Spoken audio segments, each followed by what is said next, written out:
Hi, Danny, Grace and Jude. This is the foundation section, the activity and exercise part. This is where we're going to start to change our thinking from slow movers of glucose to fast movers of glucose. So we've just discussed in the correction insulin that when you give a correction, when the glucose level is going high or hits a high level of say 10 or 11, the correction dose takes 2 hours or so to really start peaking and 4 hours to finish its job. All the while, when you're looking at your CGM here, you're thinking, I need another correction. How am I going to manage this? Getting frustrated. So, how could that be different? You can see the exercise here. If you do a short burst of exercise of 10 minutes, how potent and how powerful it is at dropping the glucose level, and it drops it within 10 to 20 minutes, and by half an hour or so, it's back down into target.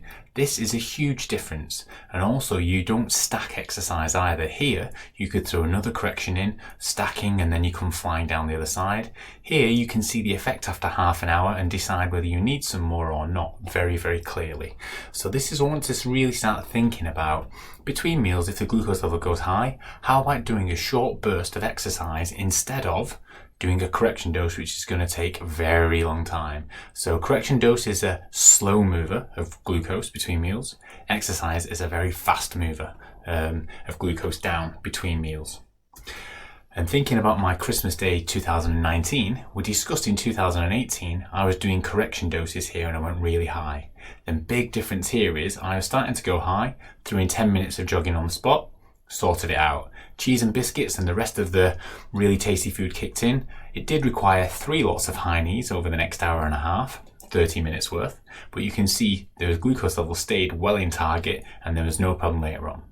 Now obviously no sane person is going to do 50 minutes of high knees during the day, but then again, no sane person should be eating 200 grams worth of carbs at Christmas dinner every day. This is just an extreme example of how prioritizing fast movers of glucose is much more effective than using correction doses between meals. So how does the exercise work?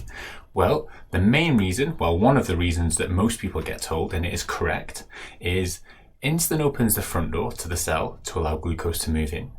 And exercise opens a side door to the cell to allow glucose to move in that doesn't require insulin. So it allows a double entry of glucose into the cell. So that's one way that exercise works, by lowering the glucose level. But the most important one that often isn't taught is when you're active and you do the exercise, it pumps the blood around your body to your muscles specifically. And the faster the blood flow is to your muscles, the faster the insulin delivery is to your muscles. Therefore, the more glucose is pulled out of the blood at a faster rate.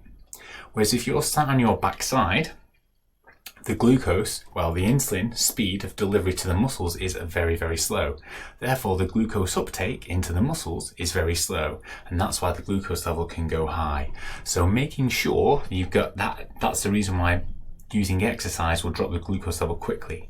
And also, so basically, it makes insulin work stronger, a little bit like Popeye and his spinach. But there's also something else, is that when you're pumping more blood to the muscles, you have less insulin being pumped to the kidneys and liver. And that is useful because it is the liver and the kidneys that actually break down insulin and get rid of it. Whereas the muscle cells can't actually break down insulin. So the insulin here will get used, put back into the blood, and it can be reused again. So it actually makes insulin last not only stronger, but longer. So the power of exercise to lower the glucose level quickly between meals, and also to reduce the overall need for insulin, protecting your health in the future, is absolutely massive and something that is completely undervalued with type 1 diabetes management.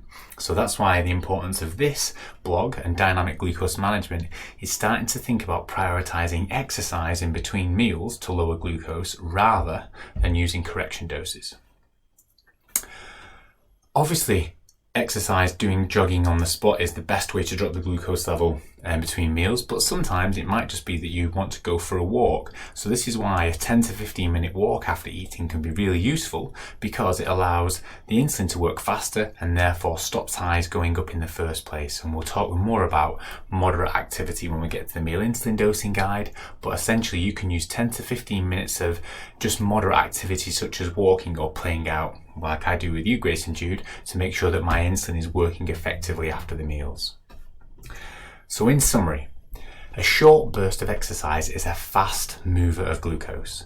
Its peak action and dragging glucose out of the blood is in 10 minutes, but it completes in 30 minutes. Compare that to a correction dose, which takes 2 hours to kick in, 4 hours to complete.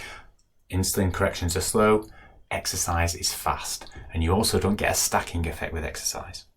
It works by opening the side doors to the muscle cells independent of insulin, but also it makes, by pushing the blood flow quicker to the muscles, it makes insulin work stronger and last longer. A little bit of moderate activity after eating is useful to stop post-meal highs.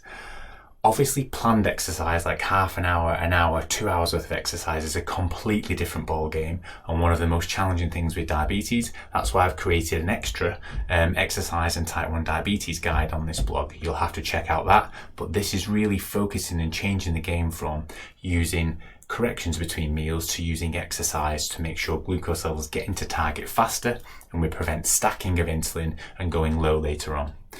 So that's activity and exercise. Time to move on to how to treat hypos.